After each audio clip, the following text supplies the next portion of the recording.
UPSC CAPF AC के paper 2 में report writing में 2 रिपोर्ट्स आपको लिखनी होती हैं जो कि टोटल 20 मार्क्स की होती हैं। अगर आप इसे थोड़ा सा समझ लेंगे कैसे लिखना है तो आप इजीली इसमें अच्छे मार्क्स स्कोर कर सकते हैं बहुत ही कम एफर्ट से।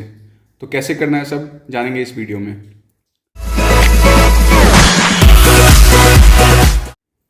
Hey, hello everyone. I welcome you all to your own YouTube channel Uniform Forces. I hope you guys are doing great. तो आज की वीडियो में हम रिपोर्ट राइटिंग के ऊपर जानने वाले हैं कि क्या क्या चीज़ों का ध्यान रखना है इसको लिखते हुए, कैसे लिखते हैं, उन सब चीज़ों पर बात करेंगे।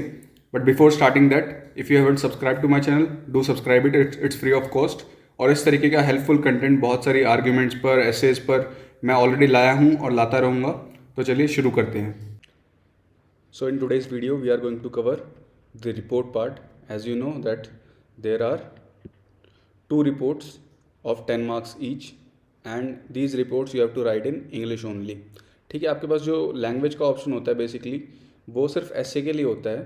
ठीक है, कि आप ऐसे जो है इंग्लिश में लिखना चाहते हैं, हिंदी में लिखना चाहते हैं। Otherwise rest of all the content of the paper 2 part you must have to write in English only. ठीक है, तो आगे बढ़ते हैं, इसको कैसे करना है देखते हैं। तो फर्स्ट ऑफ ऑल आपको बनाना है एक ऐसा बॉक्स कैसे बनेगा? पेंसिल से। ठीक है, तो आप अपने साथ एक रूलर या फिर स्केल ज़रूर रखना और उससे ऐसा एक बॉक्स बना लेना जिसके अंदर आप अपनी रिपोर्ट लिखोगे। तो मेक श्योर आप ये बॉक्स सबसे पहले बना लो, क्योंकि पेंसिल से बनेगा तो अगर कुछ चेंजेस होने हैं, मान लो नीचे आपकी रिपोर्ट एक पेज पे नहीं आई है तो आप नेक्स्ट पेज पे भी उसको कंटिन्यू कर सकते हो, उसी बॉक्स को। ठीक है, तो ऐसे एक बॉक्स बना लेना है। After that you have to write the title. ठीक है, टाइटल आपको बीच में सेंटर में दिख रहा है, टॉप में लिखना है and this is written in caps. ठीक है, कैपिटल लेटर में लिखा हुआ है ये टाइटल और उसके नीचे फिर अंडरलाइन किया हुआ है। ठीक है, तो फॉर एग्जांपल मैं एक टॉपिक ले लेता हूँ आज के लिए, जैसे कि सुसाइड्स इन कोचिंग सेंटर्स। ठीक है, जैसे आपको पता है कि बहुत सारे डिफरेंट प्रिपरेशंस होती हैं, उसमें खासकर MBBS की जो प्रिपरेशन है, नीट की प्रिपरेशन है, वो कोटा में होती है और इंजीनियरिंग की प्रिपरेशन।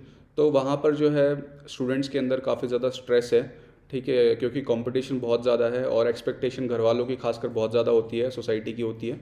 तो उस वजह से जो है वो उतना प्रेशर को कोप अप नहीं कर पाते उसके साथ and then they commit suicide. तो मान लो अगर एक वैसा कोई टॉपिक है कि सुसाइड इन कोचिंग सेंटर्स, तो आप इसमें डालोगे टॉप पे suicide in coaching centres, all to be written in capital letter only.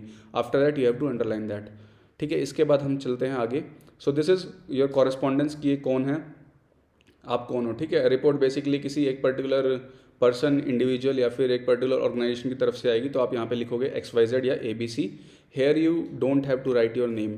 ठीक है, मेक श्योर कि आप अपना नाम ना लिखें और नाम लिख के उसे काट देना भी गलत है, तो वो भी आपको नहीं करना है। Because in examination you don't have to write anything that reveals your identity.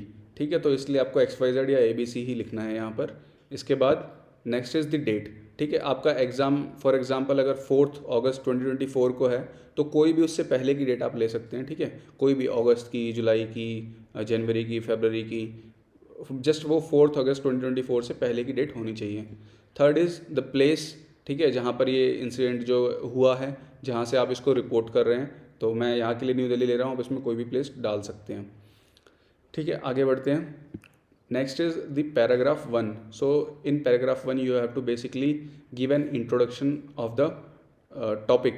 ठीक है, that has to be written only in 2-3 और maximum of 4 lines. ठीक है, फॉर एग्जांपल अगर सुसाइड हो गया है तो आपको डालना है कि भाई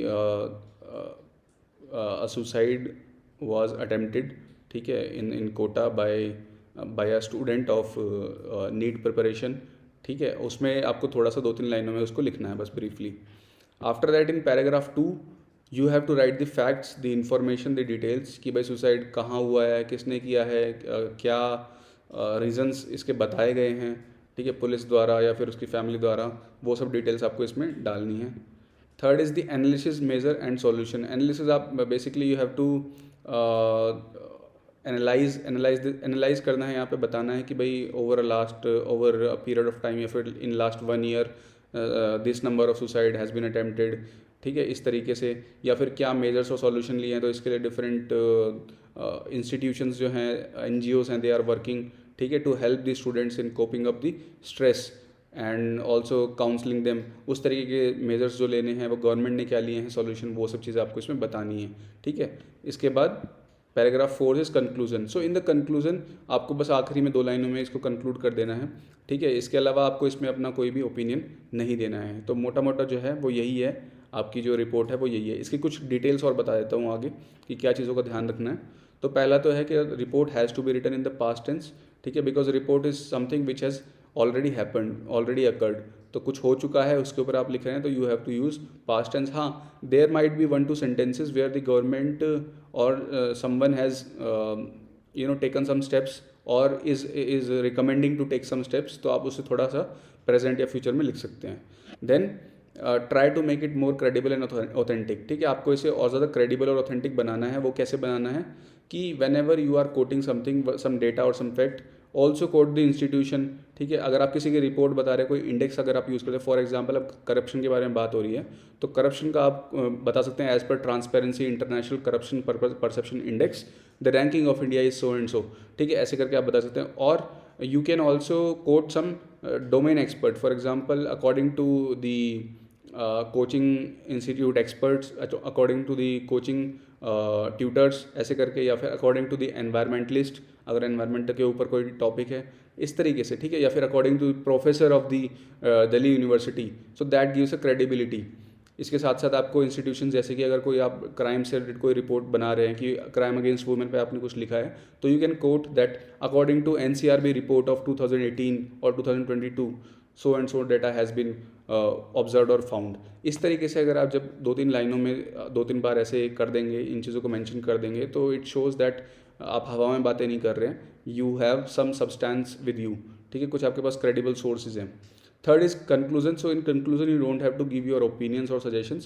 Conclusion is basically whatever has happened, you have to just summarize it in 2 or 3 lines maximum. ठीक है. So this is all from my side. Report बहुत ईजी है, इतना कुछ सोचने की ज़रूरत नहीं है। रिपोर्ट पे बहुत सारे टॉपिक्स जो हैं वो मैं भी धीरे धीरे करके लाता रहूँगा इन माई सब्सिक्वेंट वीडियोज़।